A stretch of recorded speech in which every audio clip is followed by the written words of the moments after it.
Alors salut à tous, écoutez, ne boudons pas notre plaisir, c'est suffisamment rare pour ne pas en profiter. Oui, les 6 syndicats de médecins libéraux se sont unis aujourd'hui en une action commune. Vous l'avez vu, nous avons décidé de suspendre les négociations conventionnelles devant deux faits, je vais y revenir.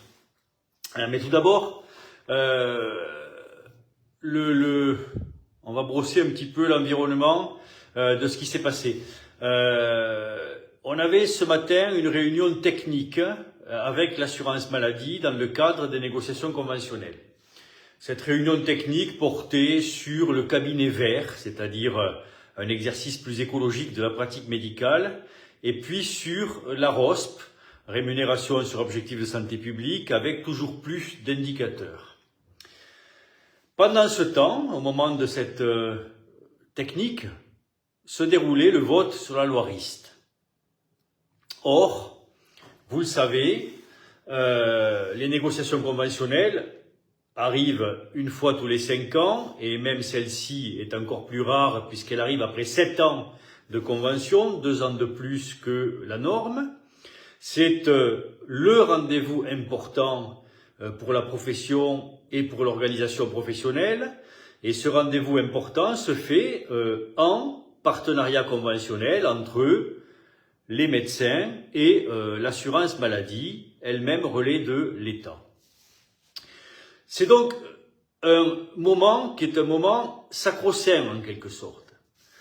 Et ce gouvernement se permet de bafouer ces négociations puisque dans le dos des médecins, il laisse passer des lois, il favorise des lois, il soutient des lois qui vont totalement impacter notre exercice professionnel puisque, osons le dire, il sabote celui-ci, il participe au découpage de celui-ci, il participe à une ubérisation de la médecine, j'en parlerai, et ce faisant, ils ubérisent et ils pulvérisent les négociations conventionnelles. Ça, c'est le premier point qui est totalement inacceptable. On ne peut pas nous demander, à nous, médecins, de négocier avec l'assurance maladie, quand pendant ce temps, on vote des lois qui abordent des points qui doivent être discutés en négociation conventionnelle. Et plus fort encore, on s'aperçoit que dans la loi dite loi RIST, un amendement a été porté qui touche à un point qui était précisément au sein des négociations conventionnelles dans le fameux forfait structure dont on avait parlé, vous savez, dont on a parlé lors de la précédente bilatérale, lors des précédentes bilatérales. Donc, ce point-là de forfait d'accès au territoire de santé, je ne sais plus exactement le nom, est intégré à la loi RIST. Donc, on le discute en négociation, et eux le votent, le Parlement le vote. Ce qui montre bien le peu de cas que fait ce gouvernement des négociations conventionnelles. Ce geste qu'ils font, c'est celui-là, vis-à-vis des médecins. Fume, les gars. Vous servez à rien, nous on vote et on vous fait croire que vous avez la main en discutant. C'est une insulte majeure, hein. On n'a jamais vu ça. Jamais. Jamais. Et l'autre point qui a fait qu'on s'est unis, vous le savez, on en avait parlé, c'est que ces négociations conventionnelles arrivent après le vote de la loi de financement de sécurité sociale, qui a défini l'augmentation de l'ONDAM, et ce sous-ONDAM pour la médecine de ville a été défini à 2,9%, c'est-à-dire moins que la moitié de l'inflation actuelle, qui est à 6%. Ce qui veut dire que l'assurance maladie n'a absolument pas les moyens de ses ambitions. Le Parlement a dénié à l'assurance maladie tout moyen pour ses ambitions. Et par là même, nous a enlevé à nous aussi les moyens de nos ambitions. Donc, ça a été très facile de s'unir puisque, quelles que soient les solutions que nous proposons, et vous le savez, les solutions de l'UFML ne sont pas les solutions de la CSMF, qui ne sont pas les solutions d'MG France, qui ne sont pas les solutions du SML ou de la FMF, ou d'Avenir SP. Mais malgré cela, le constat est unanime. À 2,9%, rien ne passe et il n'y a absolument aucune possibilité et aucun espoir de quelconque augmentation tarifaire. Vous savez que l'UFML défend le 50 €. Nous ne prônons pas 3 niveaux de consultation comme certains, mais nous prenons un acte unique à 50 €. Pour cela, il faut qu'il y ait un déblocage de plusieurs milliards d'euros. Et aujourd'hui, cela n'y est pas, puisqu'aujourd'hui, avec un ONDAM, avec une augmentation tracée et votée à 2,9%, la profession, la médecine libérale, aura moins de financement que l'année passée. Et ce n'est pas le moindre des scandales. C'est-à-dire de demander à des médecins, à vos représentants syndicaux, avec Médecins pour demain que l'UFML invite à chaque fois, d'aller discuter de revalorisation tarifaire ou forfaitaire, peu importe pour ceux qui y croient, c'est pas notre cas, mais certains en veulent, peu importe, ou de financement d'assistants, c'est pas notre volonté, certains les veulent, peu importe, mais vous comprenez aisément que croire que l'assurance maladie va financer 10 000 assistants, financer le forfait structure, financer la ROST, financer des augmentations tarifaires pour le N1, consultation de base, N2, consultation complexe, N3, consultation très complexe, avec un ONDAM à 2,9, c'est-à-dire moins d'argent que l'année passée, c'est nous prendre pour des cons. Donc ce que nous avons dit, et ce que nous avons décidé est très simple. Nous avons dit, nous suspendons les négociations conventionnelles tant que ce gouvernement continuera à faire passer des lois qui remplacent les négociations conventionnelles et qui les font, en fait, qui font dérouler leur but même à l'extérieur des négociations conventionnelles. Il va y avoir après la loi Rist, l'étude de la loi Meignier, si celui-ci est réélu, l'étude des lois dites Garot, vous savez, une union de 60 ou je ne sais plus, les quelques députés de tous bords, dont des députés Renaissance, qui prônent rien moins que l'obligation d'installation, le conventionnement sélectif, l'augmentation de l'obligation de la permanence des soins, le fait qu'un médecin doive donner un préavis de 6 mois avant de quitter un territoire, etc., etc. Enfin, une véritable caporalisation de l'exercice médical, une véritable vassalisation des médecins libéraux par ceux-là même qui ont créé les problèmes que les Français rencontrent tous les jours. Monsieur Garot est un député socialiste qui était, au moment des lois Touraine, qui ont voté toutes les saloperies, qui ont bousillé l'exercice médical dans ce pays. Ce qui veut dire que ces gens-là, qui sont responsables de ce que nous vivons, qui sont responsables et ces gens-là dont les conséquences des actes sont ceux que rencontrent les Français, transforment les conséquences de leurs actes en cause et rendent responsables les médecins libéraux de leur forfaiture et de leur forfait. C'est profondément dégueulasse. Et c'est pour ça que croire que les médecins, croire que les représentants syndicaux, avec toutes leurs différences et malgré toutes leurs différences, sont des amuseurs publics, sont des gens que l'on met dans un espèce de lieu et à qui l'on dit « Allez, discutez les gars ». Et dans votre dos, nous, on vote les lois qui vont mieux vous encadrer sans que nous bougions, est une profonde erreur. Donc nous avons dit, nous suspendons les négociations conventionnelles. Nous les suspendons jusqu'au 1 et 2 février. Pourquoi ? Parce que le 1 et 2 février, nous avons la prochaine bilatérale avec l'assurance maladie. Et dans cette bilatérale, normalement, d'après ses dires, Monsieur Thomas Fatome, qui est le directeur de l'assurance maladie, doit pour la première fois aborder les chiffres, doit pour la première fois aborder, en quelque sorte, véritablement, les hauteurs des revalorisations successives. En tout cas, en laisser percevoir une idée. Pour l'instant, vous saviez que nous étions que sur la forme et pas sur le fond. Là, nous allons véritablement attaquer le fond. Et donc, nous allons pouvoir voir si nous avons effectivement, par cette convention, des honoraires qui seraient des honoraires à un mot, et non pas des honoraires. C'est ce que nous croyons malheureusement. Nous n'aurons que des honoraires. Et, bougez pas, je coupe, vous êtes habitués. Si c'était le cas, à ce moment-là, nous en tirerions les conséquences et nous suspendrions jusqu'à nouvel ordre la participation aux négociations conventionnelles. C'est-à-dire que nous prendrions la main sur le calendrier. Alors, je ne peux pas parler à la place de mes collègues d'autres syndicats, puisque pour l'instant, l'action que nous menons va normalement jusqu'au 2. Mais sachez que l'UFML, la FMF, le SML sont sur cette position-là. Si nous n'avons pas, de la part du ministre de la Santé, François Braun, une enveloppe additive à l'ONDAM, une enveloppe budgétaire additive à l'ONDAM, si nous n'avons pas, là, demain ou après-demain, la définition ou l'assurance du moins que nous aurons 3-5 milliards de plus pour les discussions en négociation conventionnelle, nous ne reprendrons pas ces négociations conventionnelles. Et nous irons probablement vers un règlement minimal. Ça ne s'est pas vu depuis des années, ça ne nous fait pas peur, nous irons probablement vers un règlement minimal. Nous ne pouvons pas continuer comme ça.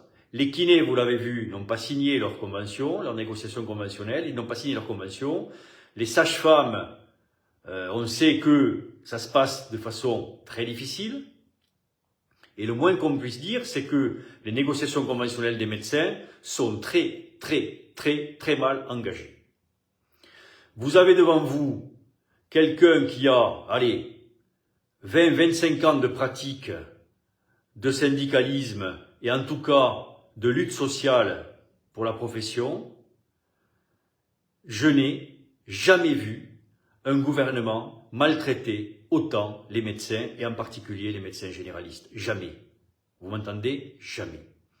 Et je pense, très honnêtement, pour avoir entendu ce matin Agnès Gianotti d'MG France, Franck de Vulder de la CSMF, Corinne Le Saudeur de la FMF, Sophie Le Bauer du SML, Patrick Gasser pour Avenir SP, je pense très honnêtement que tous les présidents des différents syndicats pensent la même chose. Nous n'avons jamais vu un gouvernement maltraiter autant les médecins libéraux que celui-ci. Et cela doit cesser. Et cela doit cesser. Ubi Campo, qu'est-ce qu'un règlement minimal conventionnel? Dans le règlement minimal conventionnel, par exemple, normalement, tu as une moins bonne prise en charge de tes cotisations sociales. Dans la convention, tu sais, quand tu signes la convention, la caisse te prend en charge une partie de tes cotisations. Donc, ça peut coûter aux médecins. Mais, si vraiment il y a un mouvement comme ça global, et dans un moment où les choses vont si mal, très franchement, la force est de notre côté. Ne perdez pas ça de vue. La force est de notre côté. Et puis ensuite, il y a le calendrier propre à l'UFML. Le calendrier propre à l'UFML, je vais vous dire une chose, il est que tout se passe comme prévu. Parce que ce que nous vivons là, nous l'avions prévu.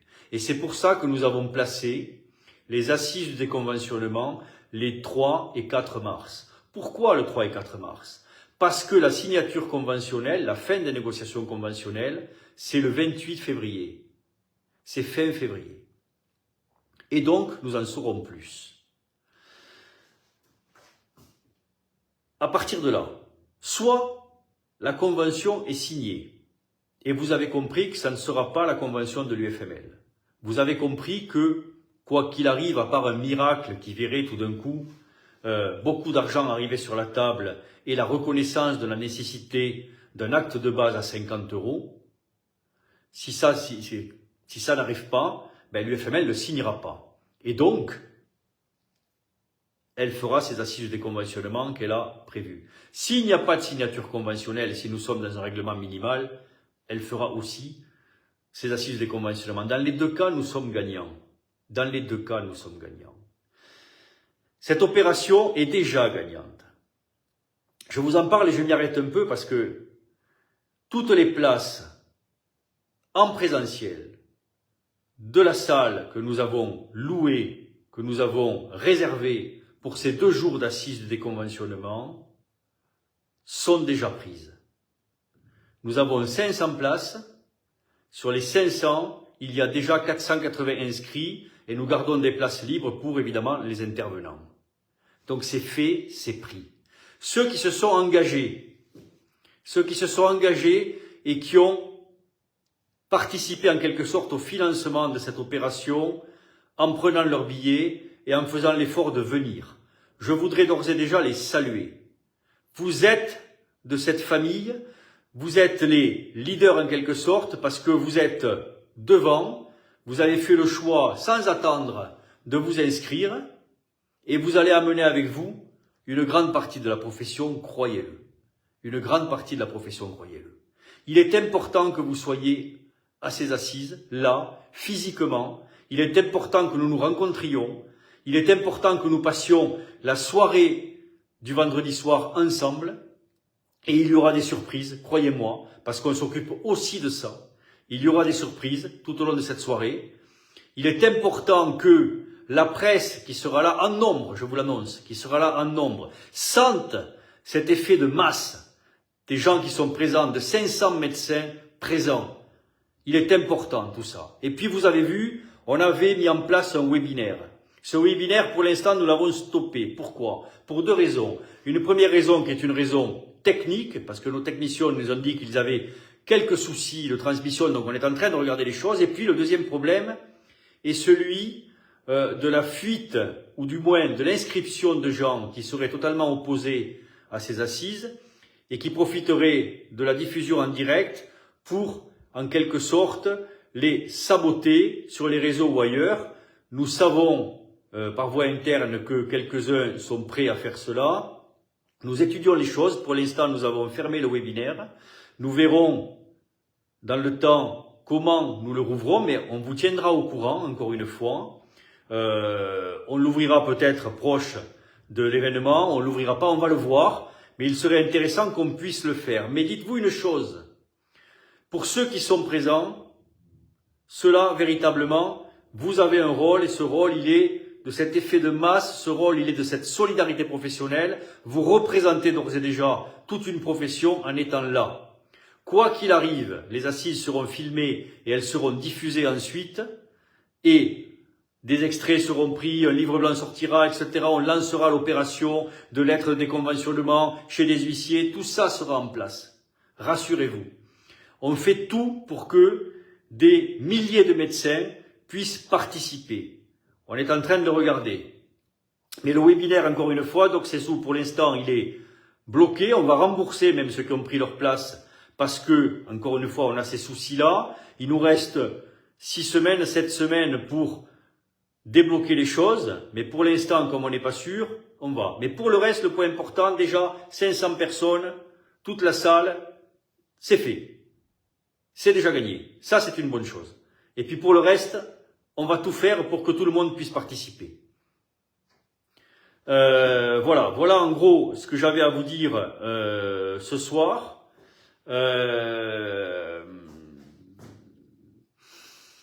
Écoutez, on continue à lutter. Je regarde vos réponses.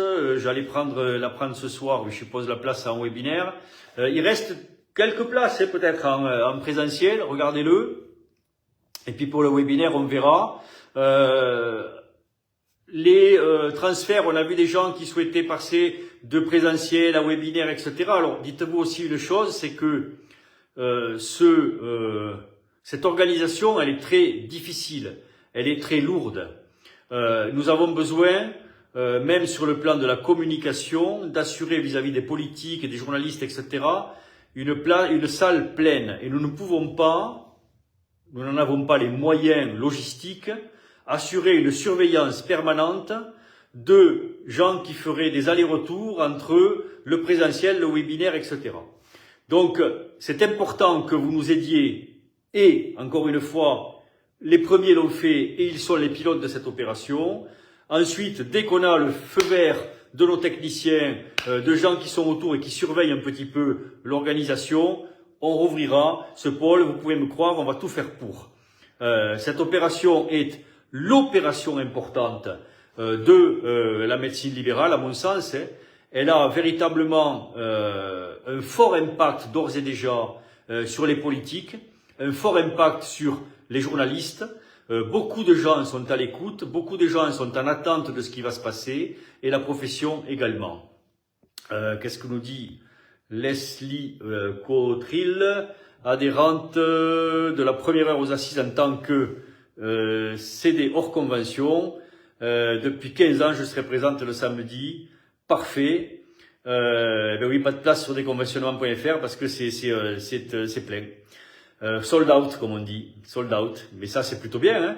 Et puis pour le reste, je vous dis, on verra pour le webinaire, mais oui, pas de place double, évidemment, en présentiel webinaire, et ne nous faites pas ce que font les gens sur Doctolib, et ne prenez pas plusieurs fois une place en webinaire, une place en présentiel, etc., etc. Voilà. Soyons, aidez-nous, quoi. Aidez-nous, il faut que cette chose-là soit une réussite. Et ça, je compte sur vous, vous pouvez compter sur nous, hein. Vous pouvez compter sur nous, vous l'avez vu. On essaye d'influer tout, on dit ce qu'on fait ce qu'on dit. On a dit qu'on invitait Médecins pour demain, on les prend avec nous, ils y sont encore, ils y seront encore, on travaille ensemble. Est-ce qu'une grosse grève reconductible jusqu'à ce que le gouvernement cède avant de penser au déconventionnement, qui sera la dernière solution, il y aura des choses qui vont se passer en février. Retenez-le. On l'a déjà dit, on en a déjà parlé. On a dit qu'il y aurait un mouvement en fin février. On vous a jamais déçu. Voilà, j'en dis pas plus. 28 millions de médecins, qu'est-ce qu'on nous dit? Pas de la peine, je remonte un peu vos... pas de place pour les conjoints, ça augmenterait l'effet de masse, mais en présentiel c'est fait, quoi. En présentiel, il y a déjà, toutes les places sont prises. Alors...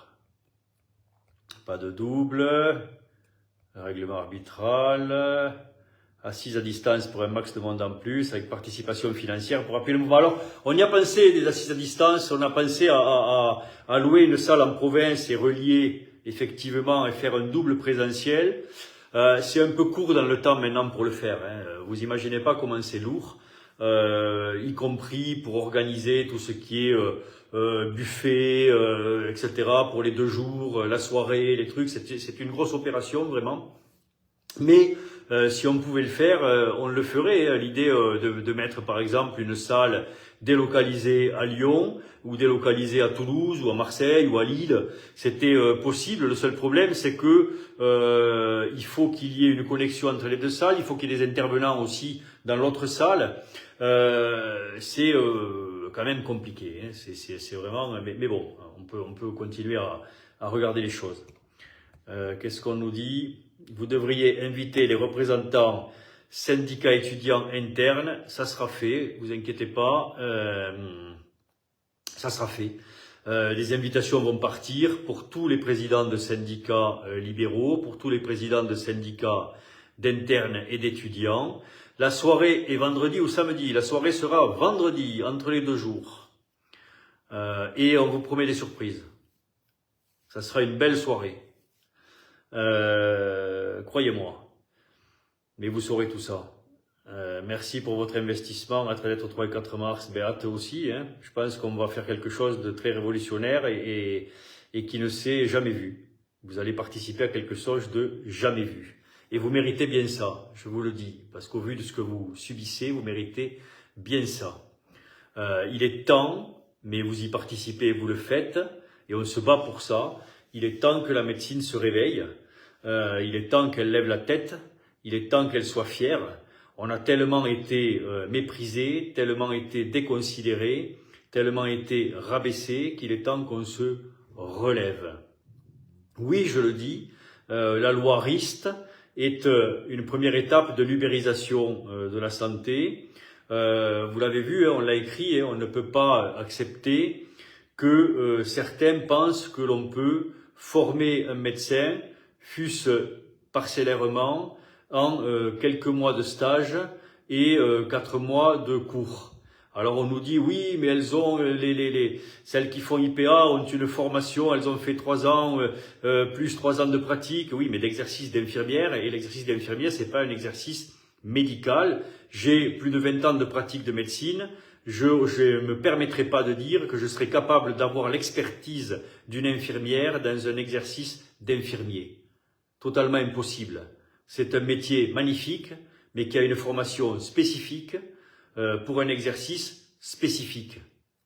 On ne peut pas dire tout et n'importe quoi. Quand j'entends, je fais une digression un peu là, puisqu'on a le temps ce soir, quand j'entends M. Chamboredon, M. Chamboredon, c'est le président de l'ordre des infirmiers. Quand je l'entends dire que les IPA pourraient faire les actes simples ou les renouvellements d'ordonnances, je tombe de haut, croyez-moi. En 25 ans de pratique et quelques de médecine, je ne sais toujours pas ce qu'est un acte simple. Il n'y a pas d'acte simple en médecine, nous le savons tous. Quand je l'entends parler de renouvellement d'ordonnances, mais j'ai envie de lui dire, mais le renouvellement d'ordonnance, ça n'existe que dans la tête des gens qui ne pratiquent pas la médecine. Nous savons tous, nous médecins, qu'on ne renouvelle pas une ordonnance. On réévalue un traitement, on revoit un patient, on réexamine un patient, on pèse le pour, le contre, le bénéfice, le risque de son traitement. Mais c'est un acte médical. Si on renouvelait les ordonnances, ça veut dire quoi? Ça veut dire qu'on serait des escrocs. Pourquoi des escrocs?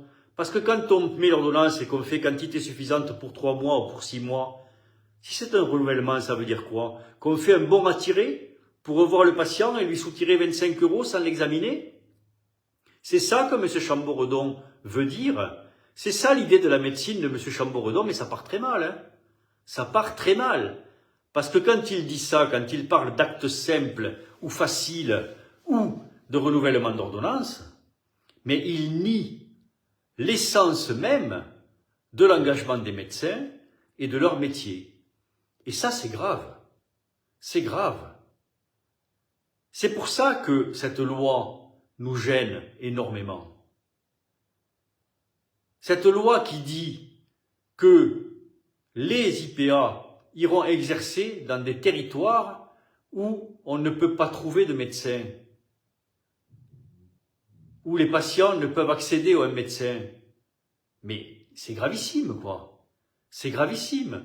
On va faire des actes médicaux, certes partiels, certes sur un champ partiel, mais large quand même, à des gens qui, comme formation médicale, je ne parle pas de formation infirmière, encore une fois, c'est un métier, et qui est un métier admirable, mais qui n'est pas un exercice médical, auront reçu pendant 2 ans 4 mois de cours et 6 mois de stage.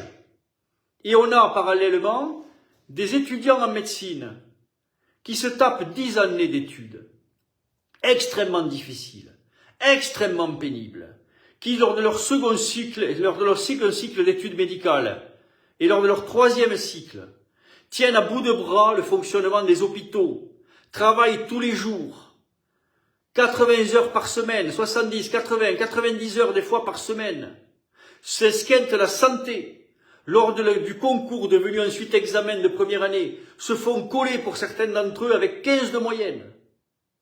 Avec 15 de moyenne, des jeunes qui auraient fait des médecins brillants et qui ne pourront plus faire médecine puisque aujourd'hui, le redoublement leur est interdit et qui sont obligés de passer par un autre métier et de revenir 3 ans plus tard en rentrant par des passerelles. Mais le système est devenu fou.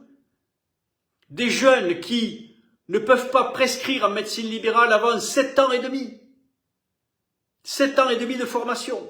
Et de l'autre côté, en 3 ans de pratique, en 3 ans d'études de médecine, d'infirmière libérale, 3 ans de pratique, et 2 ans, et au cours de ces 2 ans, 4 mois de cours, 6 mois de stage, on peut déjà prescrire. Et on peut avoir la primo-prescription et l'accès direct du patient. Enfin, le système est devenu fou. On ne peut pas accepter ça, quoi. Ben, cette loi a été votée cet après-midi par le Parlement à la quasi-unanimité, par l'Assemblée nationale. Voilà où nous en sommes. Donc comprenez que nous soyons très à la fois en colère, à la fois en alerte, mais aussi, et c'est ça le point important, extrêmement motivés. Extrêmement motivés. Parce que c'est maintenant que ça se joue. Nous sommes en responsabilité au moment où la profession subit ses attaques les plus graves. Et au moment où cette profession est celle qui a vécu la crise la plus importante, la crise sanitaire la plus importante. Et c'est ce gens-là, ces médecins-là, vous qui regardez cette vidéo en direct, vous qui vous êtes placés face à un virus, avec de maigres masques plats, des fois périmés qu'on vous avait donnés, pendant qu'on vous envoyait des gens du SAMU qui arrivaient habillés en scaphandre et qui avaient tout quand vous n'avez rien. Et pourtant, vous étiez là. Et dans la convention, on vous dit que on va vous demander de vous engager à être présent lors des crises, droits et devoirs. Non mais il rêve ou quoi. Comme j'ai dit hier soir, et comme l'a dit ce matin Agnès Gianotti d'MG France, nous n'avons pas à avoir des droits et devoirs. Nous n'avons pas à avoir des droits et devoirs. Nous sommes des médecins libéraux. Et là, c'est moi qui parle, président du FML. Moi, je n'ai que, dans mes droits et devoirs, je n'ai qu'une éthique et un code de déontologie. Et ce sont mes seuls maîtres. Mon éthique et mon code de déontologie. Je n'ai jamais laissé un patient au bord de la route, vous non plus, je le sais. Et vous n'avez jamais démérité. Donc, quand on nous parle de droits et de devoirs, quand on a un président de la République qui nous parle de droits et de devoirs, quand on a un ministre qui nous parle de droits et de devoirs, je suis désolé, mais je prends ça quasi comme une insulte, quoi.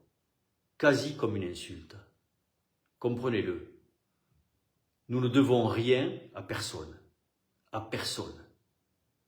Nous sommes des gens qui ont une profession qui est une des plus dures au niveau engagement. Nous sommes au contact des misères les plus terribles, des peines les plus grandes, des douleurs les plus importantes. Et nous sommes là. Et nous ramenons tout ça chez nous le soir. Nous rentrons chez nous le soir avec le doute. Le doute d'avoir bien fait, le doute d'avoir bien soigné. Parce que ça fait partie du métier. Parce que c'est ça être médecin. Et les gens qu'on a en face, le seul doute qu'ils ont, c'est de trouver une place de parking pour la bagnole le soir. Et c'est ces gens-là qui nous montrent du doigt. Ces gens-là qui ont construit les lois qui nous ont ramenés là où nous sommes. Ces gens-là qui ont créé les déserts, qui les ont construits. Ces gens-là qui ont accompagné l'hypercentralisation, qui ont lâché les campagnes, qui ont lâché les banlieues, qui ont fait partir la République des banlieues, qui ont fait partir tout ce qui était représentant de la société de certaines zones, qui ont fait fermer les commerces, etc. Et c'est ces gens-là qui nous montrent du doigt, quoi. Mais je vais vous dire, on arrête de baisser la tête. On arrête de baisser la tête.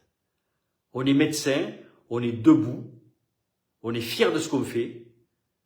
Et s'il nous amène à ça, ben on sortira du système, puisque ce système ne veut plus de nous. Puisqu'ils veulent ubériser, puisqu'ils veulent obliger, puisqu'ils veulent encadrer, puisqu'ils veulent en somme s'essuyer les pompes sur tout ce qui fait la médecine, on la fera sans eux. On la fera sans eux. Parce que, croyez-moi, les Français savent exactement ce qu'est un médecin. Ils le savent. Et quand j'entends des politiques, parfois de la corporation, qui nous disent « mais les médecins, vous êtes de moins en moins populaires », on a envie de leur dire « vous êtes devenus des politiques ». Vous faites partie de ces gens qui aiment tellement la médecine qu'ils font tout pour la quitter, qu'ils font tout pour s'en séparer. Mais vous êtes devenus des politiques, on va vous rappeler une chose. Le taux de confiance dans les médecins, il est, année après année, de 88%, 89% pour les patients non ALD et de 94% pour les patients ALD. Le taux de confiance dans les politiques, il est autour de 9%. 9,89. Vous avez choisi d'être à 9%. Alors, ne nous parlez pas de popularité. Et vous, vous en foutez d'être populaire, globalement, quoi. Vous vous en foutez. Ben nous, le fait d'être populaire, ça pèse pas dans notre raisonnement. Nous, ce qu'on cherche, c'est être proche des gens, c'est les accompagner, c'est essayer de les soigner, c'est les suivre, c'est être leur médecin de famille, leur médecin traitant. C'est tout ce qu'on veut. C'est notre mission. Et c'est comme ça. Et on la remplit. Et vous, vous cassez notre mission. Vous cassez notre mission, vous entendez nous remplacer dans cette mission qui a été pour nous un choix de vie, un engagement, et vous pensez qu'on va laisser faire.